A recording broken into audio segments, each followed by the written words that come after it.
गरीब बहू का जादुई घास का एसी। एक छोटे से गांव में सरिता अपनी बहू और अपने गरीब परिवार के साथ रह रही थी। बेटा, आज हमें ये रात को सारा काम खत्म करना होगा, कल ये सारा ऑर्डर का सामान जाएगा। माँ, मैं तो कोशिश कर ही रहा था लेकिन घास ही खत्म हो गई।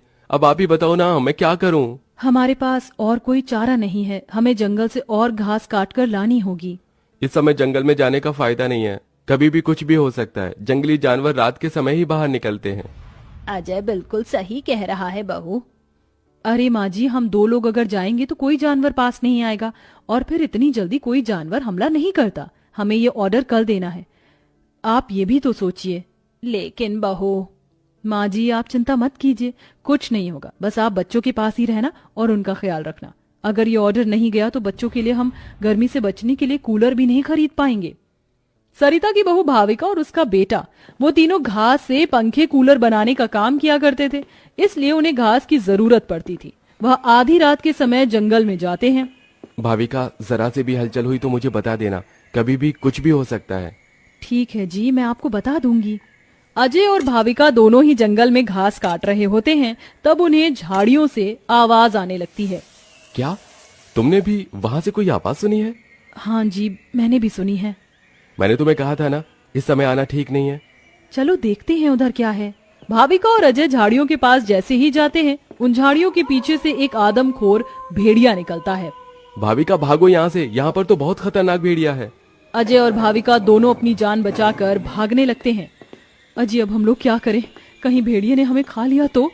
रुकना मत, बस भागती जाओ। भागते भागते वो दोनों जंगल से किसी तरह बाहर निकल आते हैं और भेड़िया उनका पीछा छोड़ देता है। जान बची तो लाखों पाए, लौट के बुद्धू घर को आए। रास्ते में चलते हुए आधी रात के समय उन्हें गांव के एक कूड़े के ढेर के पास एसी पड़ा हुआ नजर आता है। अरे देखो जी, यहाँ पर एसी पड़ा है। अरे पता नहीं किसका होगा, चलो यहाँ से चलते हैं। मुझे लगता है किसी ने ऐसे ही डाल दिया होगा। मैं तो कहती हूँ इसे लेकर चलते हैं। भाविका अजय को एसी ले जाने के लिए मना लेती है, जिसके बाद वो दोनों उस एसी को घर ले आते हैं। तुम दोनों तो घास लेने गए थे, ये क्या लेकर आ गए हो? ये हमें रास्ते में पड़ा मिला। जब हम कूलर पंखे बना लेते हैं तो एसी भी बना सकते हैं। इस खराब एसी को छोड़ो और ये बताओ, क्या तुम घास लेकर आई हो? सरिता के ये बोलने के बाद जंगल की दुर्घटना के बारे में दोनों बताते हैं, जिसे सुनकर सरिता हैरान रह जाती है। अच्छा, इसका मतलब बहुत बड़ी मुसीबत से बचकर आए हो तुम दोनों, और साथ में ये कचरा उठाकर ले आए। वह तीनों बहुत ज्यादा परेशान हो जाते हैं। कल का ऑर्डर पूरा करने के बाद उन्हें कुछ पैसे मिल जाते, लेकिन घास न होने की वजह से उनका ऑर्डर पूरा नहीं हो पाता और वह ऑर्डर कैंसिल हो जाता है। अगले दिन उनके टूटे फूटे घर के अंदर धूप की किरणें आने लगती हैं, जिससे बहुत ज्यादा गर्मी हो जाती है। हे भगवान, कितनी गर्मी लग रही है, घर में पंखा भी नहीं चल रहा है। मुझे भी बहुत गर्मी लग रही है। पिताजी पिताजी, हमें बहुत गर्मी लग रही है, हमारे घर में एक पंखा भी ठीक से नहीं चलता। बेटा, थोड़ा सा सब्र रखो, कुछ दिनों में मेरे पैसे मुझे मिल जाएंगे, तो मैं घर के अंदर एक अच्छा सा पंखा लगवा दूंगा।